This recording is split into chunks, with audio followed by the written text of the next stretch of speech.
The creature's roar echoed through the whispering woods, a sound that seemed to ripple through the trees themselves, shaking leaves loose to drift like ashes in the misty air. Elara ducked behind a gnarled oak, her breath ragged as she assessed the writhing mass before her.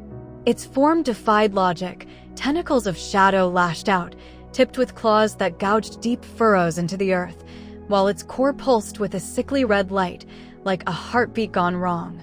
She loosed an arrow, aiming for that glowing center, but the shaft dissolved into nothingness before it struck, swallowed by the darkness. Her stomach tightened. This was no beast she could kill with steel or sinew.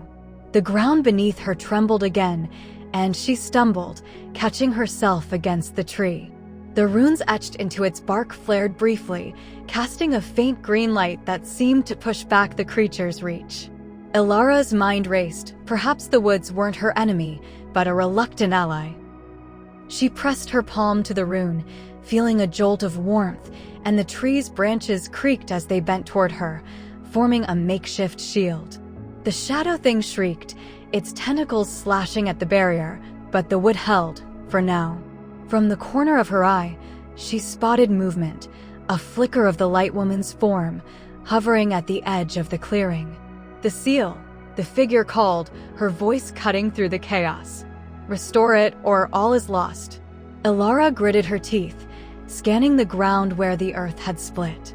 Amid the churned soil, she glimpsed a shard of stone, its surface etched with the same runes as the trees, half buried and cracked. That had to be it, the key to whatever the Shadow Fang had guarded. She broke from cover, rolling under a sweeping tentacle and sprinting toward the shard. The creature sensed her intent, its mass surging forward, tendrils whipping the air. One caught her leg, yanking her off her feet, and she hit the ground hard, the wind knocked from her lungs. Pain flared, but she clawed at the dirt, dragging herself toward the stone. Her fingers closed around it just as a claw descended, and she rolled aside, the impact spraying earth into her face. Panting, she held the shard aloft, its runes glowing brighter in her grip. The light woman reappeared, her form stabilizing as she extended a hand. "Place it in the circle," she urged. Elara staggered to her feet, limping toward the jagged ring of roots where the seal had broken. The creature lunged, its roar deafening, but the trees responded, their branches lashing out to hold it back. She reached the center, jamming the shard into the earth where it fit like a missing puzzle piece.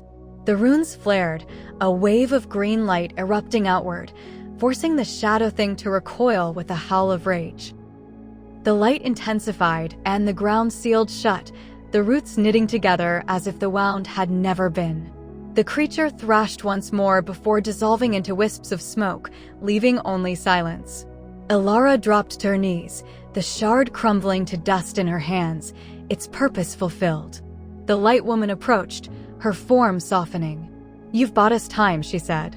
"But the old ones stir still, and their hunger grows. Return when the whispers call, hunter." As the figure faded, the woods grew still, the mist thinning to reveal the first rays of dawn. Elara rose, her leg throbbing, her body aching, but a new resolve settled in her chest. The village would need to know, and she'd need to prepare, for the whispering woods were far from done with her. She cast one last glance at the clearing, where the runes on the trees pulsed faintly, a silent promise of battles yet to come, before turning back toward the distant smoke of the village chimneys.